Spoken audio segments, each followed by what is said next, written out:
12 जून 2025 अहमदाबाद, गुजरात में एक ऐसा दिल दहला देने वाला हादसा हुआ कि पूरे देश में गम की लहर दौड़ गई। एयर इंडिया की फ्लाइट ने जैसे ही उड़ान भरी, सिर्फ 30 सेकंड में वो क्रैश हो गई। जो मंजर सामने आया उसने हर किसी को झकझोर कर रख दिया। लेकिन सवाल यह है, आखिर ये हादसा हुआ कैसे? क्या है इसके पीछे की पूरी दास्तान? आइए जानते हैं इस वीडियो में। इस फ्लाइट में कई जाने माने लोग सफर कर रहे थे। गुजरात के पूर्व मुख्यमंत्री विजय रूपाणी, जो लंदन अपनी बेटी से मिलने जा रहे थे।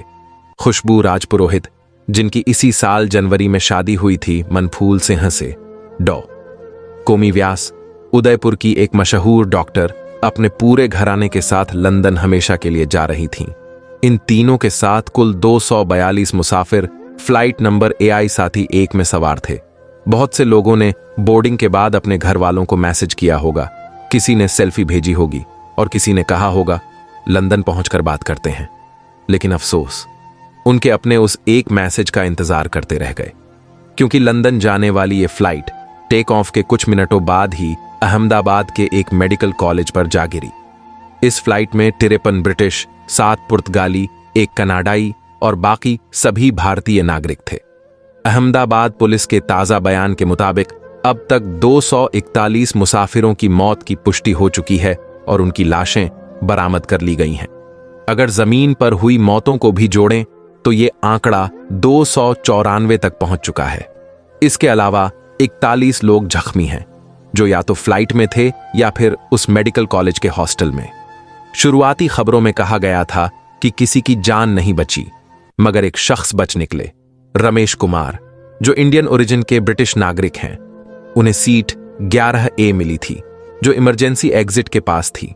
सोर्सेस के मुताबिक जब प्लेन धीमा हुआ और गिरने लगा, रमेश ने फुर्ती से इमरजेंसी एग्जिट खोली और छलांग लगा दी, जिसकी वजह से उनकी जान बच गई। लेकिन सवाल यही है, यह हादसा हुआ कैसे? जिम्मेदारी किसकी है?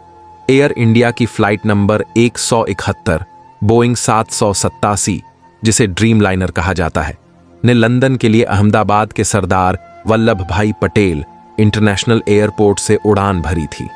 फ्लाइट रेडर 24, जो दुनिया भर की उड़ानों को ट्रैक करता है, उसकी रिपोर्ट के मुताबिक टेक ऑफ के कुछ सेकंड बाद ही फ्लाइट का सिग्नल मिलना बंद हो गया। प्लेन ने जमीन से सिर्फ 625 फीट की ऊंचाई तक उड़ान भरी थी कि अचानक नीचे गिरने लगा। एविएशन की भाषा में इसे डिसेंड कहते हैं। दोपहर 1:38 पर प्लेन क्रैश हुआ, मेघानी नगर, अहमदाबाद के एक रिहायशी इलाके की एक बिल्डिंग पर, जहां ज्यादातर लोकल डॉक्टर रहते थे। रिपोर्ट्स बताती हैं कि प्लेन बिल्डिंग के मेस वाले हिस्से पर गिरा, जहां उस वक्त कई डॉक्टर लंच कर रहे थे। टेक ऑफ के फौरन बाद पायलट ने एयर ट्रैफिक कंट्रोल को मेडे कॉल दी थी। एविएशन में मेडे का मतलब होता है जिंदगी पर बड़ा खतरा मंडरा रहा है। 1920 में शुरू हुई एक छोटी सी एहतियाती प्रैक्टिस आज पूरी दुनिया में एक मान्य प्रोटोकॉल बन चुकी है। मेडे कॉल, यानी जब कोई पायलट किसी जानलेवा खतरे का इशारा करता है। कल एयर इंडिया के पायलट ने भी यही कॉल दी जैसे ही फ्लाइट ने टेक ऑफ किया। लेकिन जैसे ही एयर ट्रैफिक कंट्रोल ने जवाब देना शुरू किया, एयरक्राफ्ट की तरफ से कोई जवाब नहीं आया। कुछ ही लम्हों बाद आग और धुएं का एक बड़ा गुब्बार अहमदाबाद के आसमान में फैल गया। हर तरफ चीख पुकार मच गई। एविएशन एक्सपर्ट्स का कहना है, जब तक फ्लाइट का ब्लैक बॉक्स डाटा रिकॉर्डर और कॉकपिट वॉइस रिकॉर्डर रिकवर नहीं होता, हादसे की सही वजह बता पाना मुमकिन नहीं है। जो विजुअल्स सामने आए हैं, उनसे यह साफ है कि प्लेन में हवा में कोई धमाका नहीं हुआ, यानी प्लेन सिंक हुआ, यानी धीरे धीरे नीचे गिरने लगा। शक यह है कि इंजन में कोई बड़ी खराबी हुई हो सकती है, मगर एक्सपर्ट्स के मुताबिक एक प्लेन में 2 इंजन होते हैं और दोनों का एक साथ फेल हो जाना 1 in a billion घटना है, वो भी टेक ऑफ के पहले ही मिनट में। कैप्टन सुमित अग्रवाल, जो फ्लाइट के लीड पायलट थे, उन्होंने मेडे कॉल में कहा, mayday, no thrust, losing power, unable to lift. यानी उन्हें अंदाजा हो चुका था कि प्लेन में कुछ बड़ा फॉल्ट है, जिसकी वजह से वो उड़ान नहीं भर पा रहे। अब सवाल यह भी उठता है कि जब प्लेन 600 फीट की ऊंचाई तक पहुंच गया था तो लैंडिंग गियर वापस क्यों नहीं गए। एविएशन जानकारों का कहना है कि गियर का न हटना भी ये इशारा देता है कि पायलट शायद फ्लाइट को वापस जमीन पर उतारने की कोशिश कर रहे थे। हादसे की जड़ में एक गड़बड़ी है या कई सारी, ये अब जांच के बाद ही साफ होगा। अब बात करते हैं उस प्लेन की, बोइंग ड्रीमलाइनर 787। इस मॉडल को 8 जुलाई 2007 को लॉन्च किया गया था और 15 दिसंबर 2009 को पहली बार उड़ान भरी थी। इस प्लेन की टिपिकल कैपेसिटी 242 मुसाफिरों की होती है, जबकि मैक्सिमम 298 तक जा सकती है, यानी कल की फ्लाइट पूरी तरह भरी हुई थी। एयर इंडिया ने पहली बार यह ड्रीमलाइनर 2012 में लिया था। इसे लंबी दूरी की उड़ानों के लिए इस्तेमाल किया जाता है, जैसे दिल्ली से लंदन, मेलबर्न वगैरह। हालांकि बोइंग के कुछ और एयरक्राफ्ट पहले भी क्रैश हुए हैं, लेकिन ज्यादातर हादसे 737 मॉडल्स के साथ हुए हैं, न कि ड्रीमलाइनर के साथ। मगर यह हादसा भारत के एविएशन। अब एक और बड़ा सवाल उठता है, अगर पायलट को पहले से ही अंदाजा हो गया था कि प्लेन में कोई गड़बड़ी है, तो उन्होंने उड़ान क्यों भरी? क्यों टेक ऑफ से पहले ब्रेक नहीं लगाया? इस सवाल का जवाब समझने के लिए हमें प्लेन की स्पीड और टेक ऑफ के सिस्टम को थोड़ा समझना पड़ेगा। जब भी कोई हवाई जहाज उड़ान भरता है तो उसे रनवे पर 3 अहम स्पीड से गुजरना पड़ता है। V1 स्पीड, यह वो आखिरी वक्त होता है जब पायलट डिसाइड कर सकता है कि प्लेन को रोकना है या उड़ाना है। अगर कोई इमरजेंसी हो जाए तो इस पॉइंट तक पायलट ब्रेक लगाकर प्लेन रोक सकता है।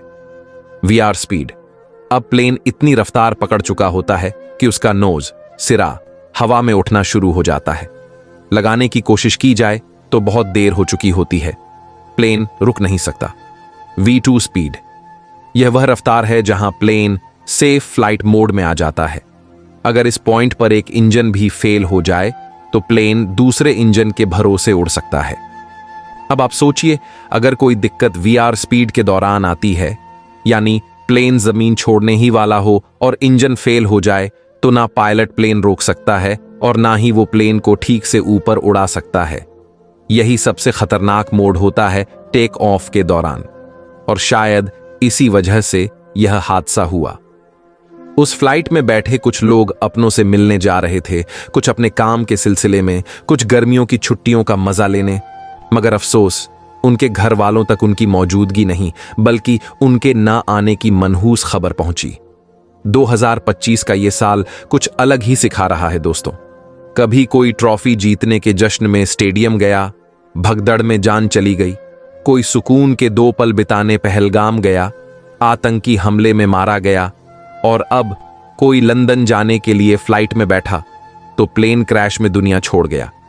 जो लोग इस हादसे में हमसे बिछड़ गए, अल्लाह उन्हें जन्नत अता करे और उनके घर वालों को ये गम सहने की हिम्मत दे। दोस्तों, हर दिन लाखों लोग हवाई सफर करते हैं और आंकड़ों के मुताबिक फ्लाइट सबसे सेफ तरीका माना जाता है। मगर अब शायद जो लोग कल से फ्लाइट में बैठेंगे वो इन आंकड़ों पर भरोसा नहीं कर पाएंगे। हम बस दुआ कर सकते हैं कि अल्लाह उन सबको सब्र दे जो इस दर्द से गुजर रहे हैं। आप भी अपना ख्याल रखें।